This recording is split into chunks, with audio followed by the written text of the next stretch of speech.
आज आपका टॉपिक है पोषण। जो हम पढ़ रहे थे नेक्स्ट लेक्चर में हमने क्या पढ़ा था? पोषण। क्या पढ़ा था? पोषण। इंग्लिश में पोषण को क्या कहते हैं? न्यूट्रिशन। क्या कहते हैं? न्यूट्रिशन।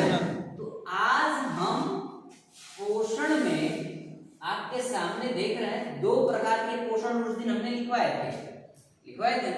तो उसमें पहले प्रकार का जो पोषण है उसको पढ़ेंगे।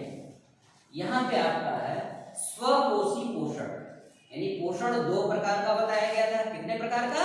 दो प्रकार, स्वपोषी पोषण और परपोषी पोषण। स्वपोषी पोषण और परपोषी पोषण। तो आज हम चर्चा करेंगे स्वपोषी पोषण की। स्वपोषी पोषण इंग्लिश में इसे क्या कहते हैं? Autotrophic nutrition.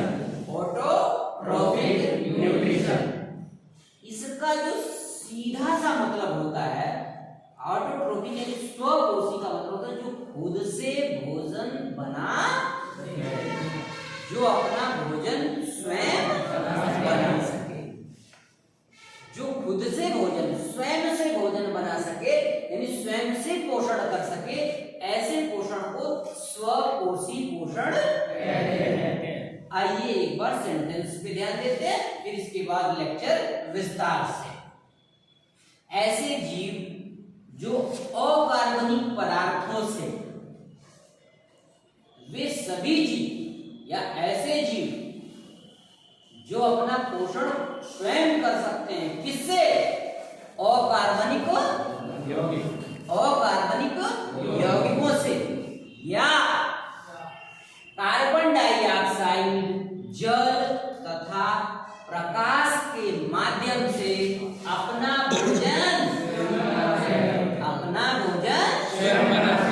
ये शब्द इसीलिए हमने इंगित किया आपको कि अपना भोजन स्वयं बनाते हैं, स्वपोषी कहलाते हैं। यह क्रिया स्वपोषी पोषण या ऑटोट्रोफिक न्यूट्रिशन कहलाती है। स्वपोषी पोषण को हम इंग्लिश भी जोड़ देते हैं, ठीक है ना? स्वपोषी पोषण या ऑटोट्रोफिक न्यूट्रिशन भी कहते हैं। आ जाओ एक बार परिभाषा फिर से दोहरा लो, फिर इसके बाद विस्तार में गहराई में चलते हैं। ऐसे जीव जो अकार्बनिक यौगिकों से या कार्बन डाइऑक्साइड, जल या सूर्य का प्रकाश से अपना भोजन स्वयं बना सकते हैं, इसे हम स्वपोषी कहते हैं तथा इस क्रिया को स्वपोषी पोषण कहते हैं या ऑटोट्रोफिक न्यूट्रिशन कहते हैं। तो बात समझ में आ गई होगी। जहां स्वपोषी पोषण या ऑटोट्रोफिक न्यूट्रिशन का नाम आता है तो चुपचाप एक बार में ये समझ लेना, और स्वपोषी पोषण मतलब जो खुद से बना लेगा, समझ रहे ना? स्वयं अपना भोजन बना सके, वो क्रिया स्वपोषी पोषण। और जो बनाता है स्वयं से उसे स्वपोषी बात समझ में आ गई। आइए ऊर्जा, यहाँ देखिए एक लाइन हमने लिखा, इसमें हमने लिखा उदाहरण में स्वपोषी पोषण के उदाहरण में लिखा हरे पादप और कुछ एग्जाम्पल क्या है?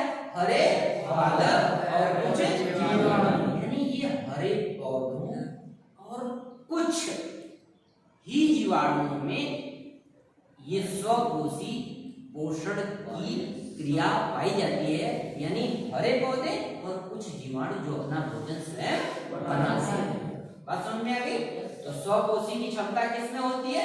ग्रीन प्लांट में हरे पौधे और एकाध कुछ जीवाणु भी, ठीक है ना? बात समझ में आ गई। आइए स्वपोषी पोषण के प्रकार पढ़ते हैं। प्रकार ऊर्जा के स्रोत के आधार पर स्वपोषी पोषण दो प्रकार के होता है। ऊर्जा के स्रोत के आधार पर स्वपोषी पोषण दो प्रकार का होता है। पहला है आपका, देखिए, रसायन संश्लेषी पोषण। रसायन संश्लेषी पोषण जिसे हम कहते हैं केमोसिल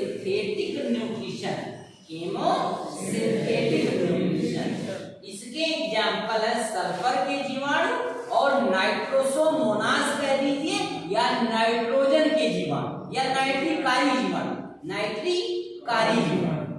समझ रहे हैं बात को? तो इस वाले पोषण के रसायन संश्लेषी पोषण के उदाहरण है सल्फर के जीवाणु और नाइट्रोसोमोनास या नाइट्रोसोमोनास को आप नाइट्रिकारी जीवाणु भी कह सकते हैं। बात क्लियर है? किसी को कोई दिक्कत है? अब आइए दूसरे पोषण में। दूसरा पोषण है प्रकाश संश्लेषी पोषण। देखो बड़ा मजेदार तथ्य है। पोषण आप समझ ही रहे हैं, संश्लेषण को संश्लेषित करना। किसको? यहाँ रसायन, देख ले, रसायन को संश्लेषण कर देता है कौन? ये सल्फर के जीवाणु और नाइट्रोसोमोनास ये जीवाणु। और यहाँ पे प्रकाश संश्लेषी पोषण का मतलब है फोटोसिंथेसिस, प्रकाश को संश्लेषित कर दे। क्या करते हैं? प्रकाश को। किस प्रकाश को? सूर्य के। हाँ, निकलोगे तो तार का प्रकाश है कि नहीं है? तो अगर बड़ा बल्ब वाला प्रकाश है, इसको संश्लेषित करके दिखाओ, भोजन बनवा के दिखाओ, है कि नहीं? तो यहाँ पे जो प्रकाश संश्लेषी का मतलब है वो सूर्य के प्रकाश है। तो जो सूर्य के प्रकाश का संश्लेषण कर देता है, ठीक है ना, जब वो भोजन के रूप में प्रकाश को संश्लेषित करके भोजन बनाता है, तो वो होता है आपका प्रकाश संश्लेषी पोषण। इसके उदाहरण है आपके हरे पौधे। हरे पौधे 1 मिनट का और समझ लो। ये जो सल्फर के जीवाणु और नाइट्रोसोमोनास के जीवाणु है ना, अब आप सोचेंगे ये कैसे अपना भोजन, तो ये जो आपके कुछ पौधे होते हैं जैसे मटर है, चना है, समझ रहे, लेगिनेसी कुल के जो पौधे, उनकी जड़ों में ये ऐसे जीवाणु होते हैं जो वायुमंडल में उड़ती हुई या मिट्टी के अंदर जो है नाइट्रोजन, सल्फर आदि की मात्रा या जो नाइट्रोजन गैस हवा में सबसे ज्यादा गैस कौन सी है? नाइट्रोजन। वायु में जो उड़ रही है ना, उसको कैप्चर करके, पकड़ करके उससे अपना भोजन बनाने की क्षमता रखते हैं। वो नाइट्रिकारी जीवाणु कहलाते हैं। सल्फर का अगर संश्लेषण करते हैं तो सल्फर के जीवाणु होते हैं। और इसमें एक विशेषता और है, ये अपना भोजन तो बनाते ही बनाते हैं जीवाणु, साथ के साथ जिसके साथ रहते हैं ना, जिन पौधों की जड़ों में अंदर रहते हैं, उन्हें भी लाभ पहुंचाते हैं। बड़ी विशेषता ये है, इसीलिए ये सहजीवी जीवाणु भी कहलाते हैं। क्या कहलाते हैं? सहजीवी जीवाणु। और दूसरा है आपका पौधे। सारे पौधे चाहे फसलें, फसल बोई जाती है ना, हरा होता है, उससे अनाज उत्पन्न होता है, आप खाते हैं ना। लेकिन सबसे पहले वो फसल, पौधा अपना खुद भोजन बना के संचित करेगा, तभी तो आप खाओगे। समझो? तो सूर्य के प्रकाश की उपस्थिति में पौधे क्या करते हैं? कार्बन डाइऑक्साइड, जल और क्लोरोफिल की उपस्थिति में अपना भोजन स्वयं बनाते हैं। किसकी उपस्थिति में? सूर्य के प्रकाश। 4 चीज चाहिए, सूर्य का प्रकाश, जल, कार्बन डाइऑक्साइड और क्लोरोफिल। ये क्रिया होती कैसे है? जल और कार्बन डाइऑक्साइड आपस में क्रिया करते हैं। कौन कौन? जल और कार्बन डाइऑक्साइड आपस में क्रिया करते हैं। किसकी उपस्थिति में? सूर्य के प्रकाश और क्लोरोफिल की उपस्थिति में। कहने का मतलब जल तथा कार्बन डाइऑक्साइड सूर्य के प्रकाश तथा क्लोरोफिल की उपस्थिति में आपस में क्रिया करके, समझ रहे हैं ना, आपस में क्रिया करके स्टार्च या मंड का निर्माण करते हैं। इसे आप ग्लूकोज भी कह सकते हैं, C6H12O6 भी कहते हैं।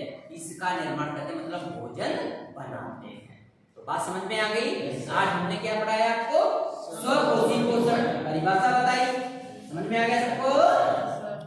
फिर इसके उदाहरण बताए, फिर स्वपोषी पोषण के प्रकार बताए संक्षिप्त रूप में और उसके उदाहरण बताए। तो आज के लिए सिर्फ इतना ही, बाकी नेक्स्ट लेक्चर में। तो आज सिर्फ इतना ही। That's all.